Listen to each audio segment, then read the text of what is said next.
Yes, students, our next topic is change in quantity supplied and change in supply, or movement along a supply curve and shift in a supply curve. So let's understand with the help of table and diagram. So first of all, we should know the meaning. Movement along supply curve. It's further separated into two parts: extension and contraction of supply. Now जब quantity supplied में change आता है due to its own price, it is said to be extension और contraction of supply, but other things remaining constant.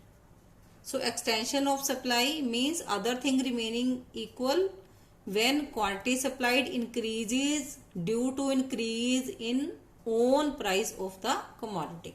Same way as the we have discussed in the law of demand में भी ये दोनों concepts आए थे. तो वहां पर हमने एक्सटेंशन ऑफ डिमांड किया था, यहाँ पे हम एक्सटेंशन ऑफ सप्लाई कर रहे हैं. एक्सटेंशन ऑफ डिमांड में भी उसका अपना प्राइस इफेक्ट करता था, और एक्सटेंशन ऑफ सप्लाई में भी कमोडिटी का अपना प्राइस ही इफेक्ट कर रहा है. तो इसमें भी जो लॉ ऑफ सप्लाई है वो फॉलो होगा कि प्राइस इंक्रीज हुई है फ्रॉम 1 to 5 और क्वांटिटी सप्लाइड भी इंक्रीज हुई है from 1 to 5. That means there is direct relationship. तो with the rise in price quantity supplied also rises. Now it's also shown in the diagram. Quantity is taken on x axis, price is taken on the y axis. When price is 1, quantity is also 1. When price goes up from 1 to 5, quantity supplied also goes up from 1 to 5. So this is our supply curve rising upward. This is said to be extension of supply due to rise in the own price of the commodity. Now same way contraction of supply. इसका भी meaning same ही है कि other things being equal when quantity supplied of a commodity decreases due to decrease in its own price of the quantity. जब किसी commodity का अपना price गिरने की वजह से उसकी सप्लाई कम होती है, that is said to be contraction of supply. यहाँ पर भी जो लॉ ऑफ सप्लाई है वो वर्क कर रहा है कि प्राइस अगर किसी कमोडिटी की फॉल करती है फ्रॉम 5 to 1, उसकी क्वांटिटी सप्लाइड जो है वो भी फॉल करेगी from 5 to 1. So this is said to be contraction of supply. When with the fall in price quantity supplied also falls. It is also shown in the diagram. When price is 5, quantity supplied is 5. When price falls from 5 to 1, quantity supplied also falls from 5 to 1. So this is the supply curve showing downfall. This arrow is showing downfall in the supply. Next concept is shift in the supply curve.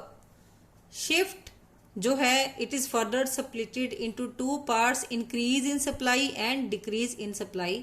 अब movement में क्या था कि due to own price of the commodity change आया था, और shift में क्या है कि जो बैकवर्ड और फॉरवर्ड शिफ्ट होएगी वो किसकी वजह से होगी? Due to the other factors, not due to the price. That means price of the commodity will remain constant here. Other factors कौन से हो सकते हैं? Like change in future expectation, state of technology change हो गई, firm का गोल change हो गया. जो हमने लास्ट वीडियो में फैक्टर सारे पढ़े हैं उसमें से कोई भी फैक्टर हो सकता है जिसकी वजह से सप्लाई इंक्रीज या डिक्रीज होती है.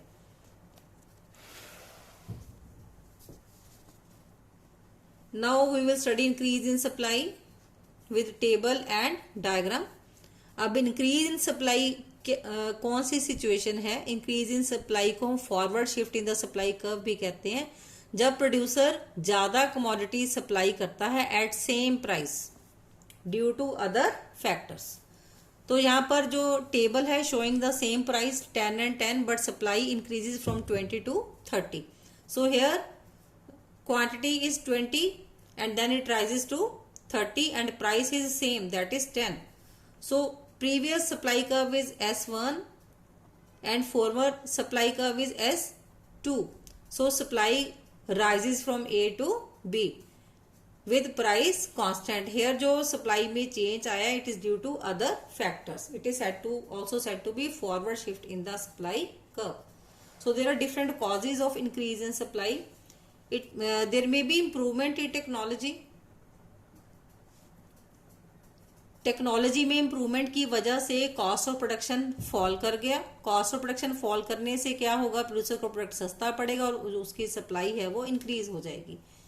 देन फैक्टर प्राइसेस रिड्यूस होने की वजह से कॉस्ट ऑफ प्रोडक्शन फॉल कर गया, अगेन उसका इफेक्ट पड़ेगा, जो सप्लाई है वो इंक्रीज हो जाएगी। Then decrease in the price of the competing product means related goods की प्राइस में अगर फॉल आ गया तो जो दूसरा प्रोडक्ट है उसकी जो सप्लाई है वो इंक्रीज हो जाएगी at existing price. So there are different factors. Then same way अगर नंबर ऑफ फर्म्स इंक्रीज हो जाती हैं उसकी वजह से भी मार्केट में जो क्वांटिटी सप्लाइड है वो इंक्रीज हो जाएगी। देन अगर नियर फ्यूचर में प्राइस कमोडिटी का गिरने वाला है ऐसी एक्सपेक्टेशन है तो प्रेजेंट टाइम में उसकी जो प्रोडक्ट की करंट सप्लाई है, current supply means present supply जो है वो इंक्रीज हो जाएगी। देन अगर गोल फर्म का प्रॉफिट मैक्सिमाइजेशन है तो उसकी वजह से भी जो सप्लाई है वो इंक्रीज हो जाएगी। देन अगर गवर्नमेंट टैक्स या सब्सिडी को डिक्रीज कर देती है तो भी प्रोड्यूसर की जो कॉस्ट ऑफ प्रोडक्शन है वो रिड्यूस हो जाती है, जिसकी वजह से क्वांटिटी सप्लाइड इंक्रीज हो जाती है। So these are the different factors. Then decrease in supply. अब डिक्रीज इन सप्लाई का भी रीजन सेम है, अदर फैक्टर्स। जब अदर फैक्टर्स में चेंज आने की वजह से सप्लाई रिड्यूस होती है और प्राइस कांस्टेंट रहती है, this is said to be decrease in supply. तो सेम प्राइस पे आप देख रहे हैं टेबल में जो सप्लाई है वो डिक्रीज कर रही है फ्रॉम 30 to 20।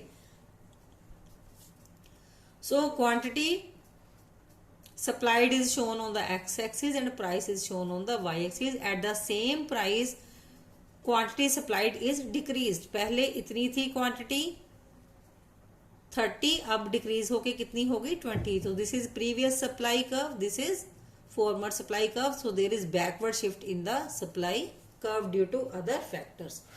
अब इसके भी जो कॉजेज हैं वो अदर फैक्टर्स ही रहेंगे जो हमने इंक्रीज इन द सप्लाई में किए थे, उसके रिवर्स आ जाएंगे इसमें कि आउटडेटेड टेक्नोलॉजी की वजह से कॉस्ट ऑफ प्रोडक्शन राइज कर गया, जिसकी वजह से जो सप्लाई है वो डिक्रीज कर गई। देन फैक्टर प्राइसेस इंक्रीज होने की वजह से भी कॉस्ट ऑफ प्रोडक्शन इंक्रीज हो गया, जिसकी वजह से सप्लाई डिक्रीज हो सकती है। Then price of the competing product means related good का प्राइस अगर इंक्रीज हो गया उसकी वजह से भी सप्लाई जो है वो डिक्रीज हो सकती है। तो इसमें जो कमोडिटी का जो अपना प्राइस है वो सेम ही है, due to other factor supply decrease हो रही है। नंबर ऑफ फर्म्स अगर इंडस्ट्री की डिक्रीज हो गई हैं तो भी सप्लाई जो है वो डिक्रीज होती है। देन अगर फ्यूचर में एक्सपेक्टेशन है कि प्राइस राइज हो सकता है तो उसकी वजह से भी जो सप्लाई है वो फॉल करती है। Then shift in the goal of the firm. अगर goal of the firm sales maximization से प्रॉफिट मैक्सिमाइजेशन की तरफ शिफ्ट हो गया तो उसकी वजह से भी सप्लाई डिक्रीज हो सकती है। और अगर गवर्नमेंट टैक्सेस इंक्रीज कर देती है या सब्सिडी विड्रॉ कर देती है तो उसकी वजह से भी सप्लाई डिक्रीज हो सकती है। सो अदर फैक्टर्स का इफेक्ट हम स्टडी कर रहे हैं विद डायग्राम।